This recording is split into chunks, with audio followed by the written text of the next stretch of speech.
Une bien sombre fermeture officielle du puits d'Arcy, aujourd'hui à Montceau-les-Mines. Les mineurs retraités et les familles n'ont même pas eu le droit de revenir une dernière fois sur le site, comme le veut la tradition. Les houillères de Blanzy avaient verrouillé tous les accès. Jacques Revon, Richard Négri.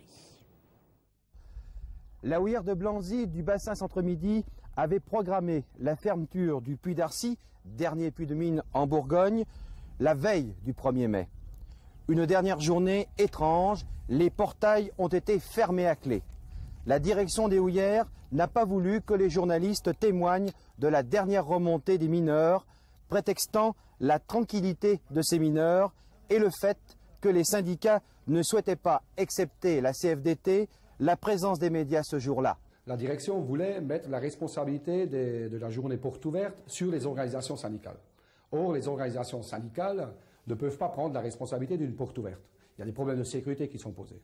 Mais dans la foulée, nous avons dit en tant que CFDT immédiatement que pour nous, il faut respecter la liberté de presse, il faut respecter l'accès des journalistes sous le carreau. Et ça s'est fait en cachette. On a l'impression que la direction générale avait quelque chose à cacher devant les médias. Même les retraités de la mine n'ont pas pu rentrer. Ils le regrettent et n'ont pas apprécié qu'une page de l'histoire ne soit pas fixée sur la pellicule. Je sais pas moi pourquoi tu peines.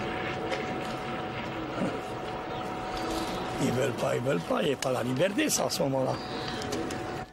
C'est fini là. C'est un enterrement ici, un peu de dignité messieurs, alors la presse là. Oui ben un peu de dignité vous aussi, la liberté du travail c'est valable pour nous aussi. Mais vous êtes libre à l'extérieur? Non. Alors ça s'est passé comment au fond?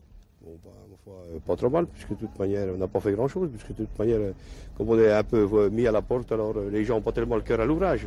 Vous auriez aimé voir vos épouses ou les journalistes vous attendre à la sortie de la cage?